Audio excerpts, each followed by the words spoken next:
When my grandfather died, he left me his house. It was a generous gift, but it came with a warning I didn't understand until it was too late. He'd spent his final days in terror, convinced the devil was watching him from the woods.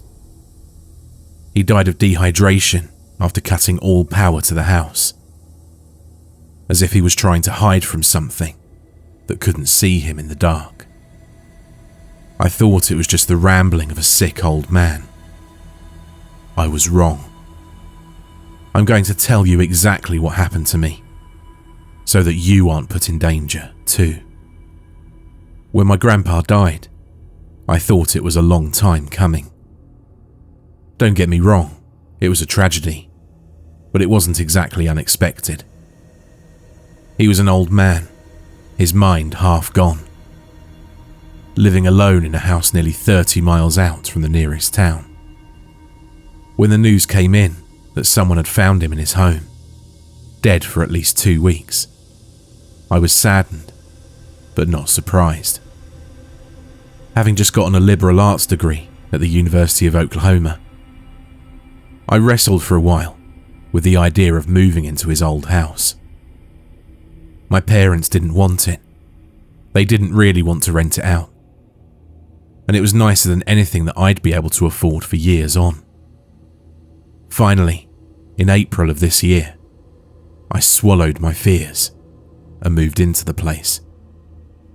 My brother Ben decided to come with me, since he'd just had a bad breakup with his live-in girlfriend and needed a place to stay for a few months until he could get back on his feet. The old house was large enough that I would have felt wrong saying no. Before our grandfather's mind had started to go, he had quite a bit of money. I never really saw him a lot growing up, since he lived a few hundred miles to the south of us in eastern Texas. Still, I remember the presents he bought us all for Christmas and for birthdays and whatnot. Usually, they were a lot better than what our parents could afford. He'd even pitched in when I got my first car, agreeing to pay for half, as long as it wasn't some rice burner, as he put it. No one would ever claim that he was a perfect old man, or that we didn't have our falling outs. But he helped me to get a brand new F-150, so it's pretty obvious that he at least cared about us. This house was just the last birthday present, I thought to myself on the day I moved in. A few months early, sure, and in a bit of an inopportune spot, but it didn't even really need a lot of work. The upstairs bedroom had been completely scraped out by the police department from out in Silver Springs, for reasons that I didn't particularly want to think about. But other than that, it was really nice. Our first night there, Ben and I just dragged in our mattresses, a TV set, and my old games console. We sat up late that night just messing around, because neither of us really wanted to go to sleep. After we got done with the racing game, that was the only thing both of us could agree on, we sat up and talked for a while about how life had gone since we moved away from home. Pretty much the only subject we never broached was the reason why our grandpa had died. He'd been a brilliant old man, even with his problems. The head of a software company before his retirement. It had only been in the past few months that he'd begun to show signs of senility, and he'd gone downhill fast. A month before the end, he'd called home talking about the past, and about watching the devil stand under an apple tree when he was a child. After that, he didn't contact us at all, or anyone else for that matter. He went out from dehydration in the end, apparently after flipping every circuit in the house and making it to where the water couldn't pump. To say the least, it was disturbing to think about. Maybe I dreamed about him that first night, and maybe I didn't. I'm not sure anymore. I know that I did several of the nights after that, though. He went from being the old man who I remember to being a desiccated corpse before my eyes in those dreams. It was like watching someone mummify. I'm sure it was because of my own fears at the time, since I'd just gotten over a mild cancer scare. I had a nervous disposition as it was, and finding a mysterious lump on my leg hadn't helped matters. The next day, whether I had one of those dreams or not, we started bringing in more things. There wasn't really a whole lot of my stuff, since I'd been living in a dorm for 4 years. Ben dragged in 2 computers, several bookshelves worth of paperbacks, and a treadmill for some reason. By the end, it looked like he was the one living there, and I was just the guest. We went into town later on in the day and got some food, along with a 12-pack of cola and a 6-pack of beer. It was on arriving that morning that I realised something was a little off about that house. We pulled into the driveway, hopped out of my brother's car, and were midway to the house before I noticed for the first time that no birds were chirping. There was an open field behind the house, going back maybe a few hundred yards to the forest. Normally, I would have expected to hear some wildlife, but nothing stirred whatsoever behind the line of trees. I mentioned the eerie quiet to Ben, and he joked that maybe Slender Man had stolen all the birds. Honestly, as a joke, it was even weaker than it should have been. Ben noticed that the quiet was deeper than it had been the day before as well. We sat up that night, but Ben whipped out one of his college textbooks on European democracy. So it was just me playing video games by myself. I shut the volume off once after Ben had gone to sleep in his own room, and I listened for the sound of crickets chirping. There was nothing. I opened my window and looked out over the field, where fireflies would normally have been flickering this time of year. Nothing but darkness and the stars greeted my roving eyes. I went to sleep that night, and I know that I had one of the dreams. The next few weeks, as it turns out, were okay. We got everything completely set up, cleaned out whatever there was to clean around the house, and discovered a box of my grandpa's old things in the attic. Most of it was stuff from the time he spent in Japan during World War II, including his collection of medals. One of them was a Purple Heart. I loved that old man, even though I might not always sound like it. I had a funny way of expressing it at times, but I really did care about him, deeply. It was in the middle of May that we started having real problems. I remember Ben saying that he thought he saw an albino deer up in the woods. He sat on the back porch that evening, watching the forest, but nothing moved.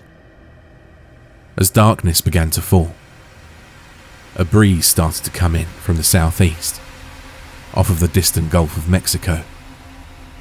I thought that maybe I saw something, for a split second, in the undergrowth near ground level, but it didn't look like a deer. I talked Ben into following me in the house, and I slept fitfully that night. Something about what I saw, though, haunted me, although I wasn't sure yet what it was. The next morning, we had to take another trip into town. This time, it wasn't for supplies, but to watch some movie that Ben had been going on about for weeks. As a result, we got home late that night. I couldn't believe it, but it was waiting for us in the driveway. I only saw it for a second before the lights in my truck cut out, but I could have drawn police sketches for the rest of my life from that thing. It looked something like a human being, only it was nearly 8 feet tall. Its skin was stretched tight over its bones and muscle, and it looked lean. Paradoxically, both like it was emaciated, and terribly strong at the same time. The hair on its head was thin and scraggly, and its eyes were hollow black pits. I hadn't seen the claws yet, since they were hidden by the front of my truck, but I could see its teeth. And they're what I remember most about this thing. Its mouth was opened, like it had come unhinged, and it was full to the brim with knives. When the lights cut out, Ben looked over at me, and in the gloom, I could see the expression of pure terror on his face. The thing was still visible in the darkness outside, a darker shadow in the night. We both stared at one another, and it seemed unwilling to make a move. I don't know what time it was, because I couldn't see my watch, and it very likely wasn't functioning anyway. It became painfully obvious, as the minutes dragged on to hours though, that this thing was standing there for a reason other than toying with us. Somehow, it couldn't see us. When morning started to dawn red on the horizon behind the house, I was afraid its vision would improve. But still, it just stood there. With better light, I could see that Ben was crying. Tears streaked down his face as that thing stared at us, unmoving and hungry. I remembered then watching a movie when I was younger. It was all about dinosaurs running amok in a theme park.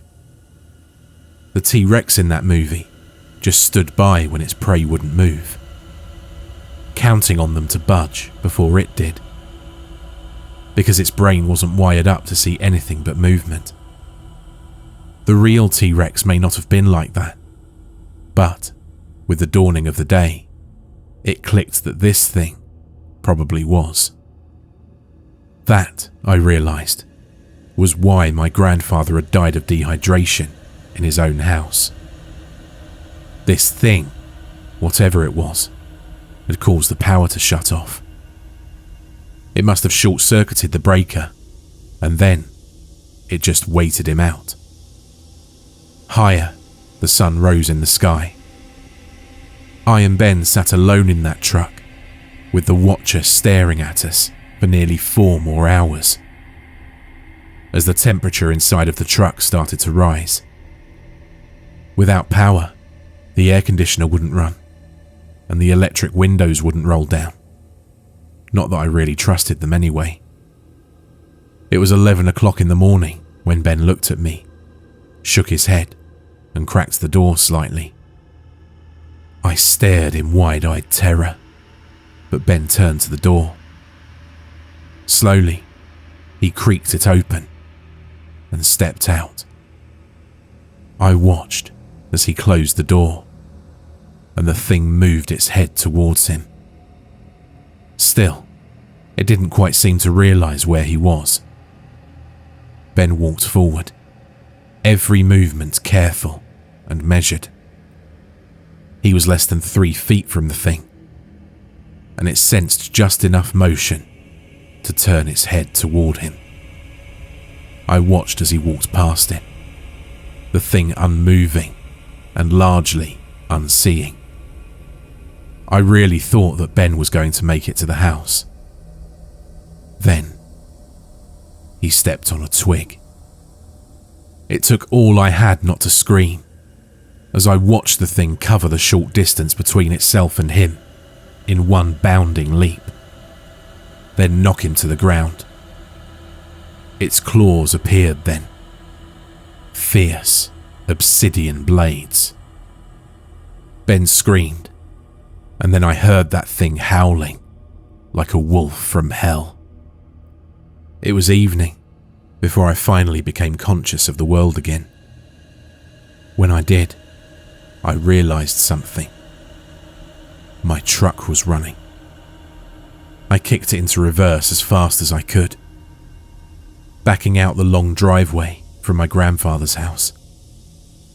2 years down the road, everyone thinks he was just killed by a bear, They keep telling me that what I saw wasn't really what happened, that I just mistook a common animal for a monster. I'll always remember when that thing looked back at me one last time, though. I don't think I could ever forget what lives behind the line of trees.